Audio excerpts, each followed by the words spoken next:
Boys Town had quite a few accounts at Franklin Credit Union. Those were considered very valuable accounts. They were handled exclusively by the bookkeeping department. But on the average of once a month or once every 2 months, we always seem to incorporate a person from Boys Town. But King used Boys Town not just as a source of young boys for his business. He prostituted them at sex and drug orgies.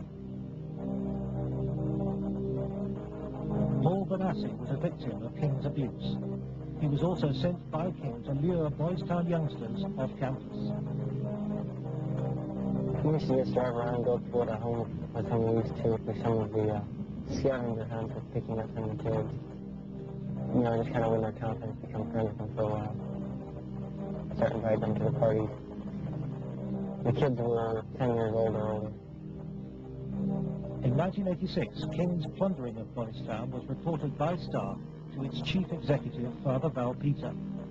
Subsequent testimony proves that he carried out his own investigation, but that King's victims refused to talk to him. Monsignor Hutt now blames himself for Boys Town's association with Larry King.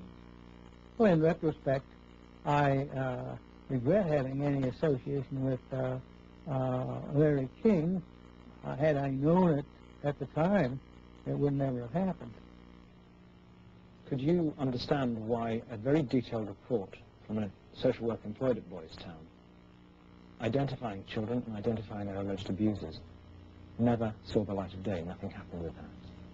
Well, I can understand that, because had I known that, I wouldn't put up with that. But is that something like that happened? I don't know. Nebraska has a very clear statute that child abuse allegations should be reported to authorities. It shouldn't be reported to the principal of a school, director of a facility. They should be reported directly to either Child Protective Services or law enforcement.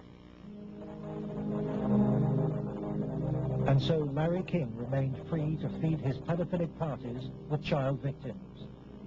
But in 1988, a routine review brought King's involvement with Boys Town youth to the attention of Nebraska's State Foster Care Review Board.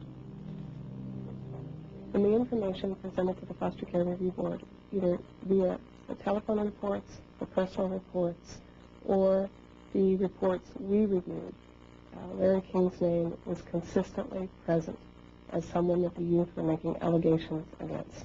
I would say we handed over at least a foot-high amount of material to authorities, and nothing happened. Omaha police now accept that Larry King may have been abusing children. Good morning, Roberta. But its most senior officer claims the evidence was not conclusive. It is certainly possible that Mr. King was involved in illegal acts with children. If there was sufficient evidence of those types of allegations, he would have been prosecuted by the county attorney's office. For me, it was very clear that the case was not investigated and not pursued because of the alleged perpetrators. Those perpetrators, named by the children, were some of the richest and most influential citizens in positions of power in the state. Men prominent in industry, politics, the media, even the police. We can only name the ringleaders. Besides Larry King, they were department store millionaire Alan Baer and the celebrity columnist of Omaha's only newspaper, the World Herald, Peter Citron. With the judicial system apparently paralyzed, Larry King spent Franklin's money on courting political influence. $10 million went on jewelry, flowers, and private planes. He cultivated contacts in the inner circles of Ronald Reagan's White House. At his palatial homes, 3 in Omaha and 1 in Washington, D.C., he held extravagant parties for the influential and powerful.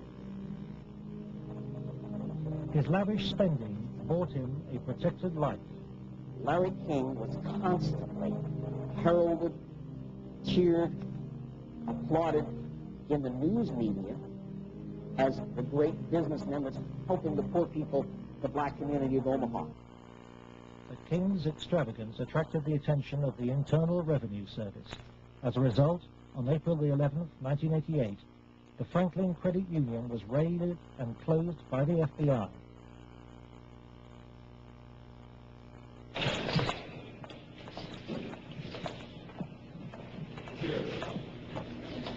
was arrested, and the federal investigation showed he had stolen $40 million from Franklin. Documents we possess reveal the FBI interviewed many of the victims of Larry King's sex ring, but no action was taken. In November 1988, Nebraska's state government set up a parallel investigation into Larry King. A legislative committee was formed. Its chairman was the Republican head of Nebraska's Banking Committee, corn farmer and state senator Loren Schmidt. Immediately, anonymous threats began. I received a phone call on the floor of the legislature. Floor did not identify himself, but he said, "Loren, you do not want to have an investigation of the Franklin Federal Credit Union." And I asked who I was speaking to. He said, "That doesn't matter, but you shouldn't have that investigation." And I said, "Well, why not?" He said, "It will reach to the highest levels of the Republican Party, and we're both good Republicans."